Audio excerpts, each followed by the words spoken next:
Dreamcast Side Project, Case 5, Legacy of Kain, Soul Reaver, sent by Winged Wolf. Soul Reaver is a game that I have no connection to or memory of. Sarah, on the other hand, saw this arrive in the mail and remembered playing it as a teen. Really? So I began asking her the circumstances under which she played it, thinking, oh, this would be a great first paragraph of the voiceover section. I convinced her to do this video. Sarah was going to review Soul Reaver, just like we planned with Catherine, and Viva Pinata, and Animal Crossing New Horizons. Luigi's Man, she lacked the initiative to even turn the Dreamcast on, so I silently decided, situation normal, I'm doing the video.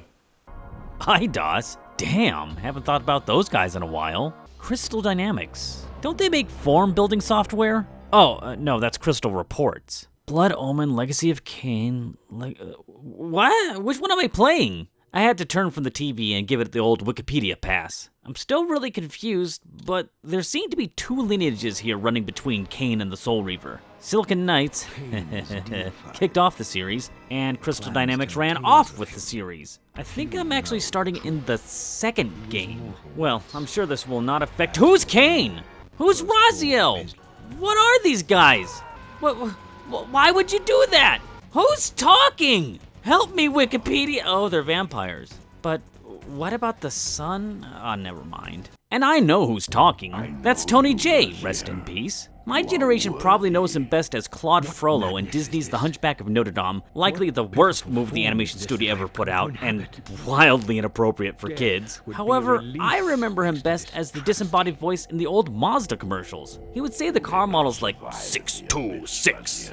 And I don't know where I was going with this, so I'll wrap up by saying Mazda, passion for the road. Raziel was betrayed by his vampire family a millennium past, he lost his jaw, and Mazda Man is going to help him. From the outset, this looked to be a third-person hack and slash. I couldn't wait to spam the one-button combo and claim to be a professional in the genre once again. That hope was dashed pretty fast. Fighting these first monsters was kinda dull. Smack them until they're stunned, and to finish them, you have to toss them into the fire. It's kind of a lot of work, and it's not like I'm getting XP for any of this. I'm just gonna run past them. So, what kind of game is this? Raziel traverses a fantasy world in a dual dimension setup with different abilities in the material plane and the dark plane. That much is explained. But before he can get revenge on his brothers, they have to be found. A little heavy on the Metroid Prime references lately. As I unknowingly ventured into the first temple, the obscurity just sort of ramps up. I don't know what to do here. I quickly got stuck in this pit, and it was impossible to get out because all the platforms are too high. This is obviously a glitch, so I'll just reset.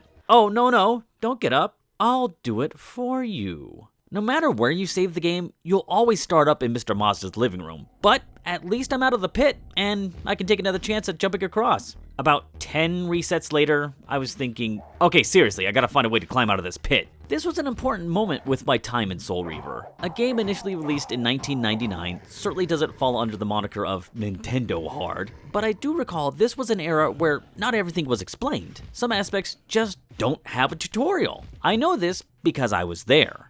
So, what do you do? Okay, a block obviously goes here, which would be flipped up from here and likely pulled across the way, which leads to— oh, this texture's different from the rest of the wall. You just figure it out. I learned all the enemies are not required defeats, it just really helps to get them out of the way. And the only way to truly kill and take the soul for HP is to stun and then throw into an environmental hazard. Or you can improvise a spear. Nobody told me this. I just figured it out. Later, you'll acquire an energy sword that you get to keep in the material realm if you're at full health. Now, the temple bosses, Raziel's family, when you run up and start swinging and they simply laugh, time to figure out another solution. Some of these were really aggravating, running around for an hour, hitting every corner until— oh!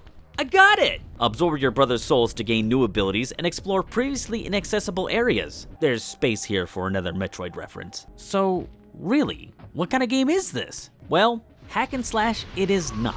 It leans mostly towards third-person platforming and exploration, and long-form complex puzzles. The fun comes from yelling, "Eureka!" once you figured it out. Something I suppose you can't appreciate if you didn't live through the early disc-based systems was Raziel walking from one area to another and the seamless transition between regional climates and even temples. when you look closer at what is happening, you can see what this really means. No load times! Sure, you can hear the Dreamcast straining to keep up, shifting the laser around and spinning its balls off, but it actually works! I was ready to pop on here and brag about not having to look up a player's guide online, but I have to confess, it happened once. I was exploring part of a mountain temple and solved a block rolling puzzle to unlock a power-up. That was great! Now, where's the rest of the temple? I gotta find that boss! Once the no progress headache throbbed long enough, I broke down and headed to gain facts. Well, I found out it's not a temple! All this climbing and block fondling was just for the purpose of firepower.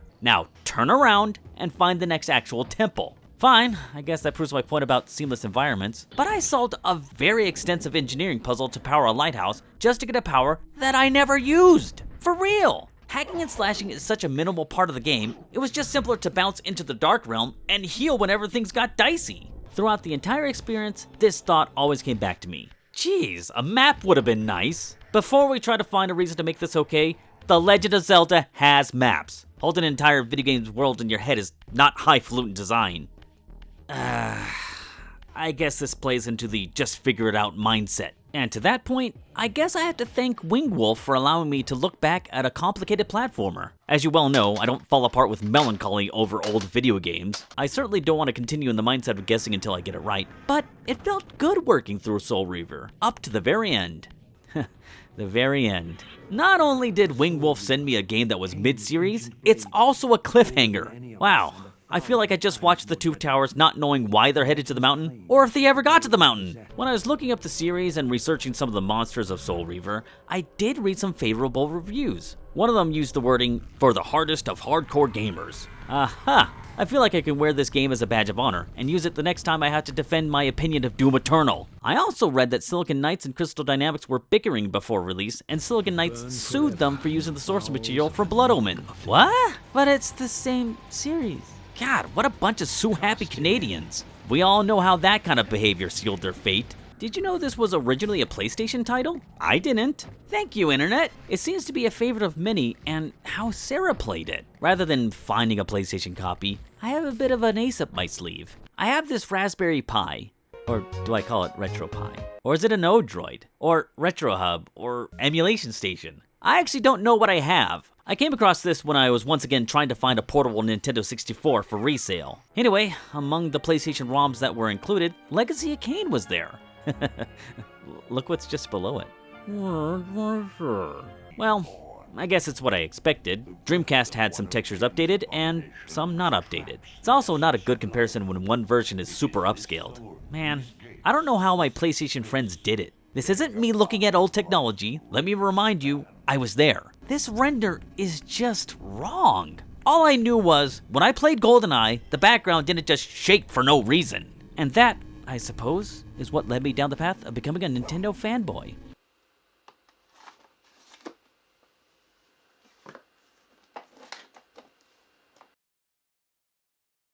Luigi's Mansion 3, Link's Awakening Remake, Yoshi's Woolly World, Paper Mario 1000 Year Door. 626.